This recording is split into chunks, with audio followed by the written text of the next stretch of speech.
Well, welcome back to our series on pandemic food security. And I uploaded one episode on sprouts, so I hope that was helpful. So today we're going to do an introduction to our organic vegetable garden. And just to give a little background, in my home I have really a couple components to my food growing, besides what I do inside.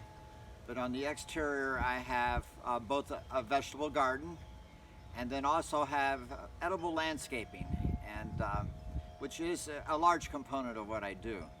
So we're going to focus on this particular series on just a little background on my vegetable garden, and and then we'll follow that up with a series of how-to videos on how to do the different components of the vegetable gardens.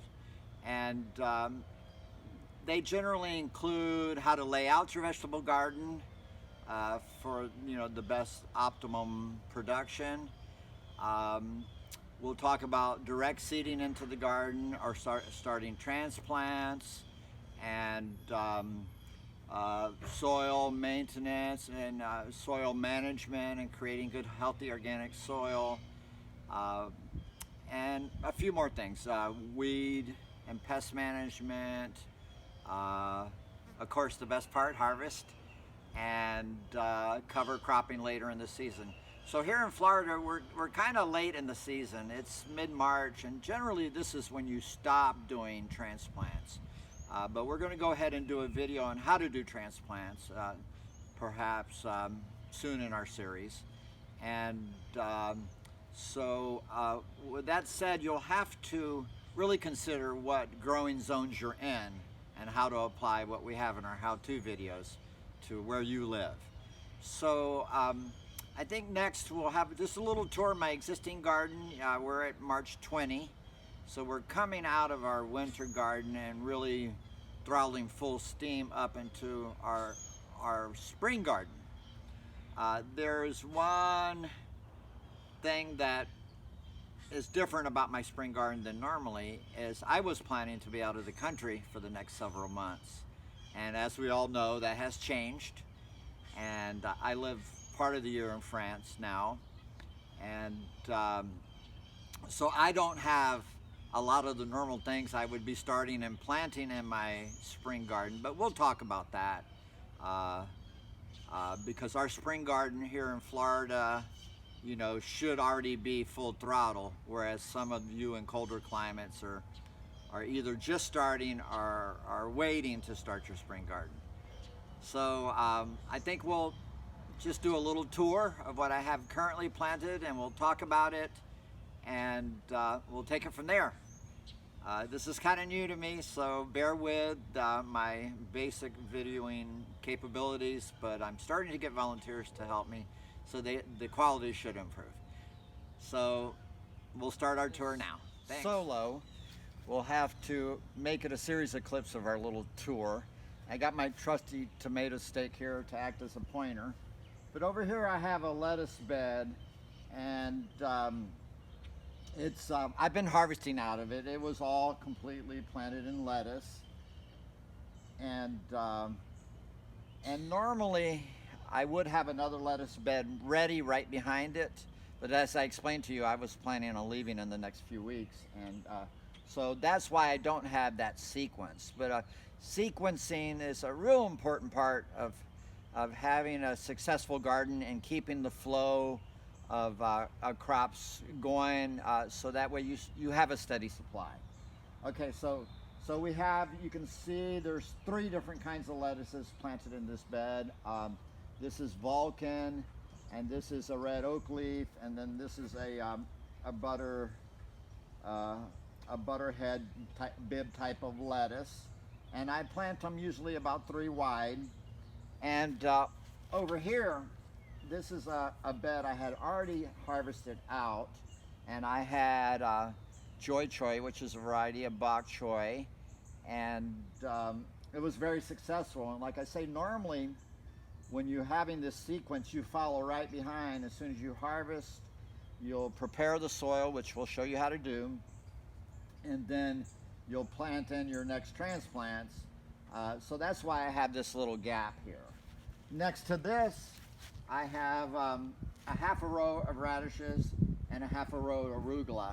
And I kind of do that because both arugula and radishes grow rather quickly. And so if I plant a full row, then I'm going to have too much at one time. So I generally do my radishes and my arugula together in a half a row each. And you'll see a little further in the tour that I have an older row where most of the radishes and most of the arugula has been picked, the arugula a couple of times. And so that's how I keep that sequence going with the radishes and the arugula. Right here I have a row of Swiss chard, and we're sort of coming out of Swiss chard season. It doesn't like the real hot weather. In fact, when you start it, if you start it too early, it's got a little rough going here in Florida in the warm weather. We got certain pests that really attack it, but as the weather gets cooler, those pests disappear. So that's all part of good planning for your garden. I'm going to step out of the frame now. So this would be a good time for my editors to cut. And I'm going to turn the camera a little bit and keep going.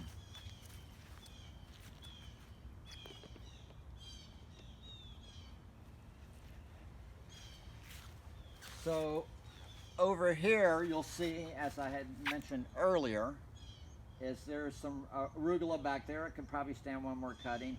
And here you see what's left of the radishes. And the radishes, I plant a few different varieties of radishes, and my favorite are the watermelon radishes, and I've had a really good, successful season. In fact, I need to pick one for tonight's dinner, so why don't I go ahead and pick one now and show it to you, because they are something special, and I particularly love them, and I'm particularly proud of them. And we'll see, once you cut these open, you can see they're green on the outside. I don't know if I'm out of the frame. Green on the outside. And when you cut them open, they're bright red. They look just like a watermelon, and the color is sort of variegated as it gets closer to the edge and turns to the white and green outer core. So they're really a spectacular radish, and you gotta plant them thin. You gotta thin them out. If you don't, they'll be too tight together and they won't form properly. So that's one of the things with all radishes, but particularly the watermelon radishes, is you really need to thin them out, because I do direct seeding. I have some friends who are doing transplant, but that's not something that I particularly follow. I like planting my radishes. I also have French breakfast radishes, which are one of my favorites, and then I have a little standard radish. And then over here, you'll see there's a little bed that's split, and I got kohlrabi in the back, and I got fennel in the front. And then over here I have some kale, and I got some other kale planted around. In the back there's some sorrel. You'll see some eggplants, and that's a sunflower. I like to plant flowers. And over here is some stevia that I have planted. That'll go in a pot, in a large pot that I'll plant in the yard. A little bit more kale here. So I kind of fill in. There's some onions back there. And you'll see that I have containers all around the garden that are planted with different things. So we'll get into that later in the series about container gardening and how you can expand your production with that. So that's my first little slide virtual tour. And